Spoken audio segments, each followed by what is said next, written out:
তোমরা যারা ক্লাস 12 অর্থাৎ দ্বাদশ শ্রেণীর সেমিস্টার 4-এর ছাত্রছাত্রী আছো এবং তোমাদের রাষ্ট্রবিজ্ঞান সাবজেক্টটা আছে এবং এই সাবজেক্ট নিয়ে তোমরা চিন্তিত আছো যে কোন প্রশ্ন করব এবং কোন প্রশ্ন করব না, আর আজকের ক্লাসটা সম্পূর্ণ তোমাদের জন্য।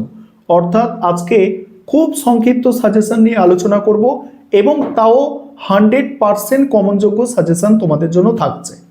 তোমাদের টোটাল 6টা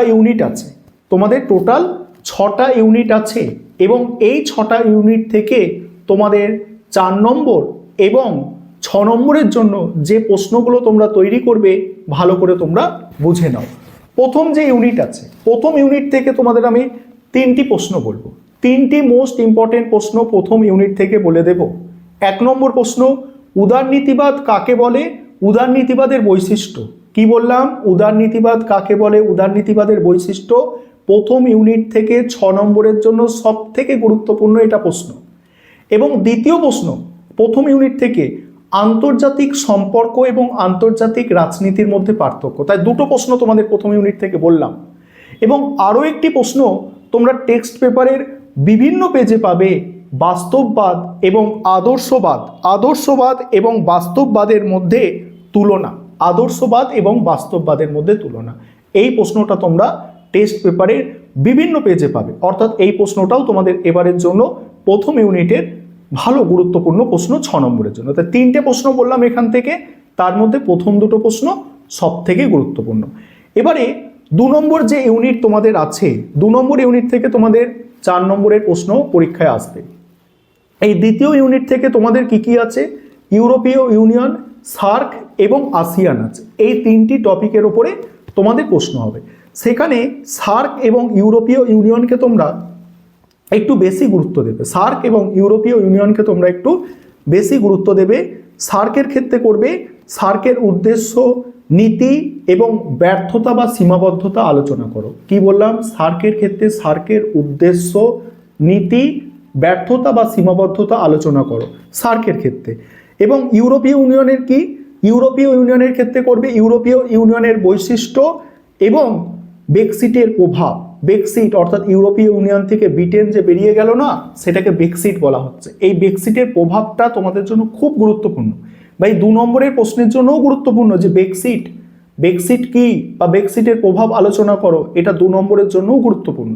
তাহলে বলে দিলাম ইউরোপীয় ইউনিয়নের গঠন, বৈশিষ্ট্য এবং ব্রেক্সিটের প্রভাব, এই দুটো প্রশ্ন এখানে সব থেকে গুরুত্বপূর্ণ 4 নম্বরের জন্য।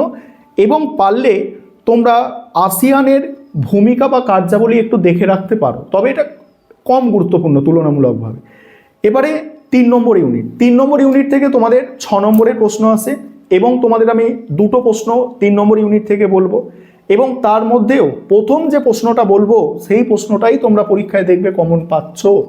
এই দুটি প্রশ্ন এবারে শুনে নাও 3 নম্বর ইউনিট থেকে 6 নম্বরের। প্রথম প্রশ্ন, বিশ্বায়নের সংজ্ঞা দাও, অর্থাৎ বিশ্বায়ন কাকে বলে এবং তার সঙ্গেই আছে বিশ্বায়নের বিভিন্ন রূপ বা প্রকৃতি আলোচনা করো।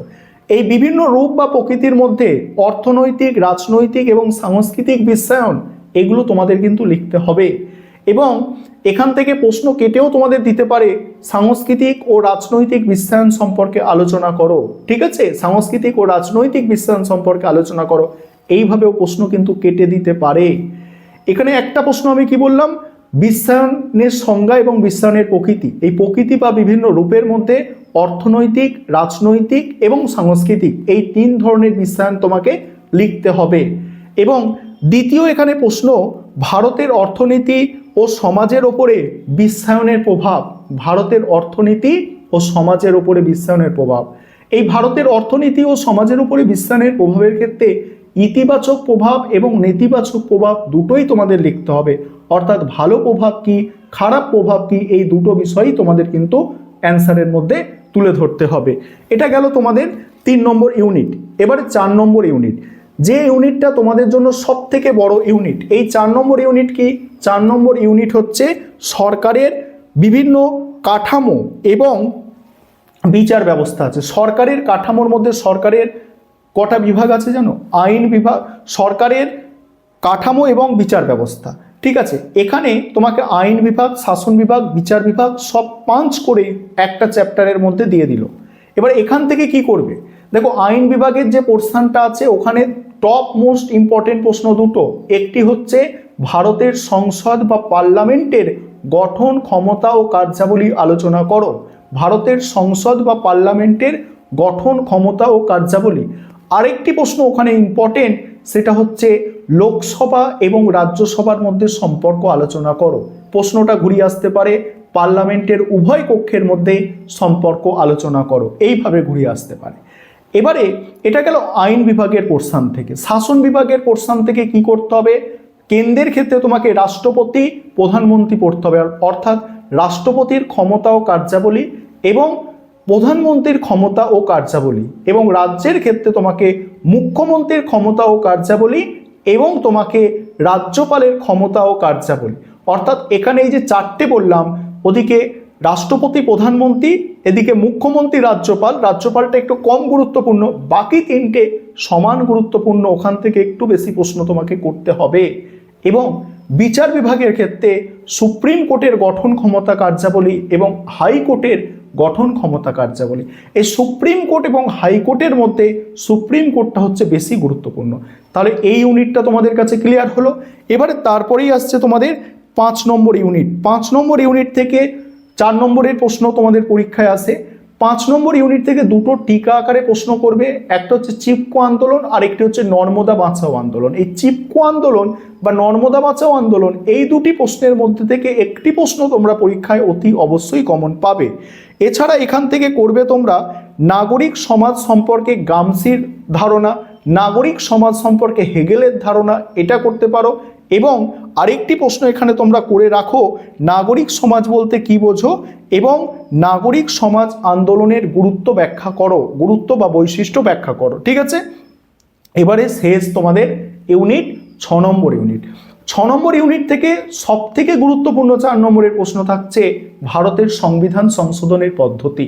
ভারতের 368 নম্বর ধারায় যে 3 ধরনের সংবিধান সংশোধনের পদ্ধতি তোমাদের আছে, এই সংবিধান সংশোধনের পদ্ধতি খুব খুব ভালো করে দেখতে হবে। এছাড়া এখানে 73তম সংবিধান সংশোধনের বৈশিষ্ট্য, যেটা গ্রাম পঞ্চায়েত বা পঞ্চায়েত স্তরে, ঠিক আছে, 73তম সংবিধান সংশোধনের বৈশিষ্ট্য, অর্থাৎ গ্রামীণ স্বায়ত্তশাসনের যে পরিবর্তন এসেছিল সেটা ওখানে আলোচনা করতে হবে।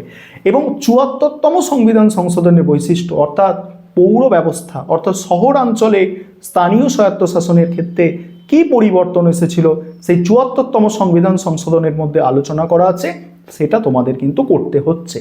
এবং আর দুটি প্রশ্ন এখানে একটু দেখে যেতে হবে, ওই তিনটে গুরুত্বপূর্ণ, একটা 73তম আর একটা 74তম সংবিধান সংশোধনের পদ্ধতি, মোস্ট ইম্পর্টেন্ট হয়ে গেল। এবং তোমরা দুটো প্রশ্ন এক্সট্রা দেখে রাখতে পারো, সেটা হচ্ছে পশ্চিমবঙ্গের গ্রাম পঞ্চায়েতের গঠন, ক্ষমতা, কার্যাবলী এবং পৌরসভার গঠন, ক্ষমতা ও কার্যাবলী, এইগুলো দেখে রাখতে পারো। এবং খুব সংক্ষেপে পারলে আয়ের উৎসগুলো একটু দেখে রাখবে, অর্থাৎ পঞ্চায়েতের আয়ের উৎস কি আছে, তারপরে পৌরসভার আয়ের উৎস কি আছে, এগুলো খুব সংক্ষেপে, অর্থাৎ এইগুলো যাদের দেখে রাখতে বলছি এক্সট্রা, তোমাদের যাদের মানে 95%-এর ওপরে পেতে চাইছো, নাম্বারটা 95%-এর ওপরে পেতে চাইছো, তোমাদের এই এক্সট্রাগুলো দেখতে বলছি।